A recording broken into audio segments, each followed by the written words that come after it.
That's not a knife. That's a knife. Welcome back, everybody. Faithful EDC here with you today. Today I wanted to go over opening techniques on knives. Just the few that I have here give opportunity to show several different ways to open blades. Thought it would be good information and could possibly help somebody. So we'll start down here at the bottom. We have the Riot XOU utility blade. So this one here is a gravity knife. Has a locking mechanism, so you open that. You gotta open your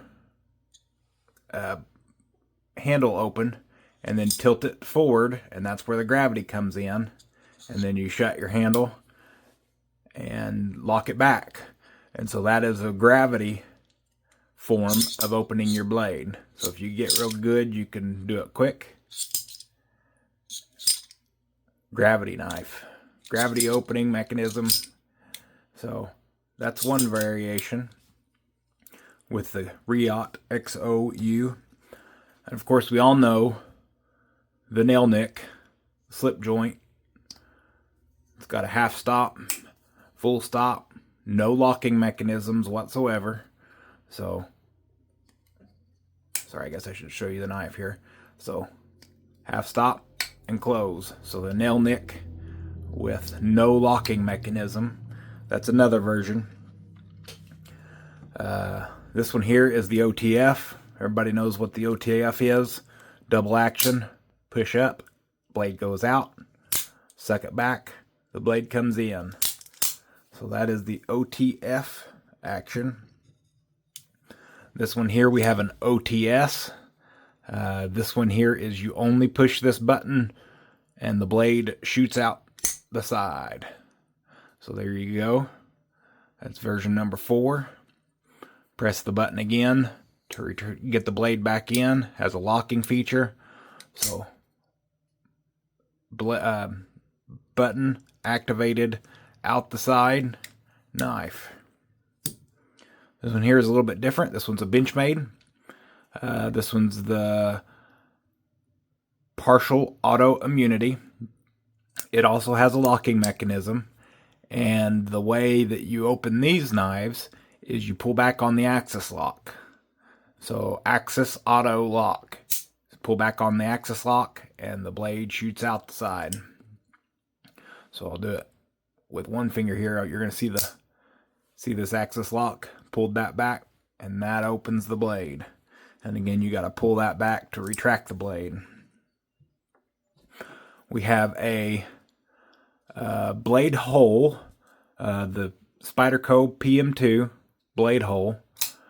So that is for, you can Spidey flick with the blade hole, or you can use your thumb with the blade hole to open your blade.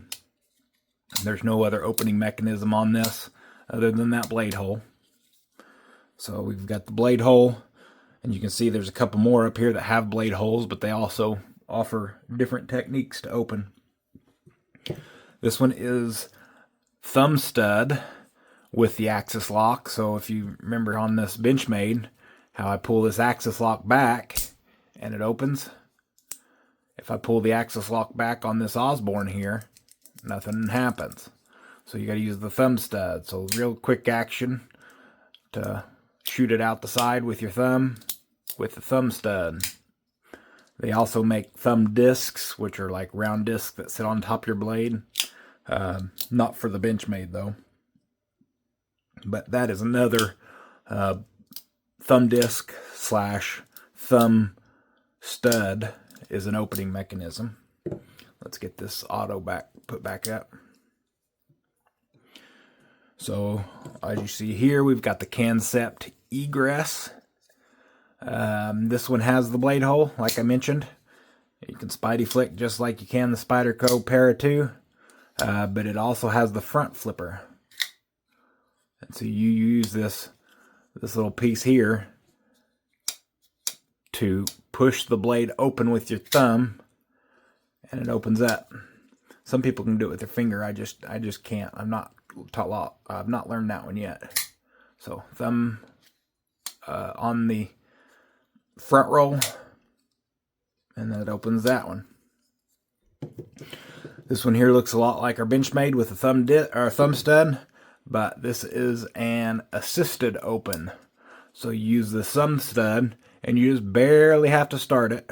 Just put a little bit of pressure, and it swings open all the way. So that is an assisted open thumb stud. I didn't like this knife for a while there.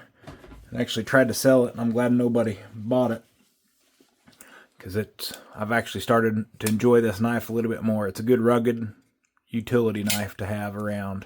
So that is a thumb stud assisted open, blade opening style.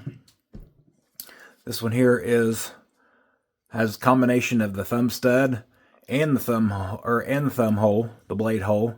So you can spidey flick, you can thumb stud open.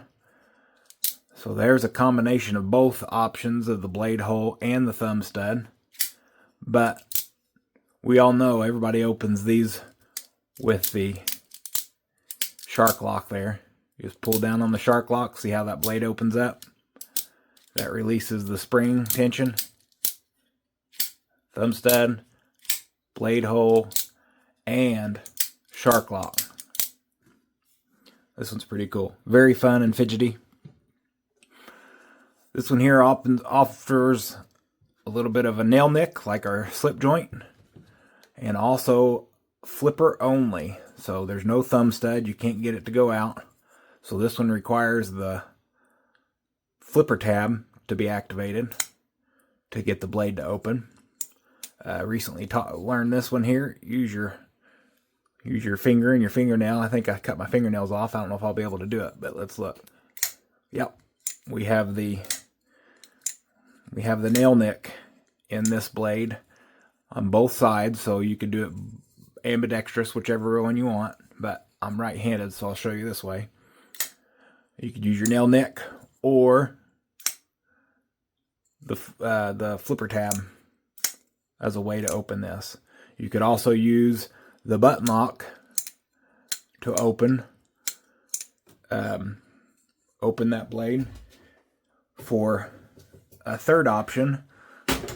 But we're going to have a blade I forgot to get out here. This is the Civivi Elementum button lock. So this one has no nail nicks, right? No thumb studs, and no flipper tab. So this knife here requires you to use the push button, the button lock, and swing the blade out. So that is the only way to get this blade out, is with the button lock. So just as I was saying, you could use that method with this button lock, or with any button lock knife. This is Civivi Elementum button lock variant only. That's your only way to deploy it, is with that button lock. So, like I said, I forgot to bring that one out. But there's your several different opening mechanisms for your knives. Choose whichever one you like the best, which one gives you the most satisfaction when opening, and also allows you to use it as a fidget whenever you get into the point where you need to fidget with something. So that's all I have for today. I thank you all for watching. Take care of yourself, and God bless.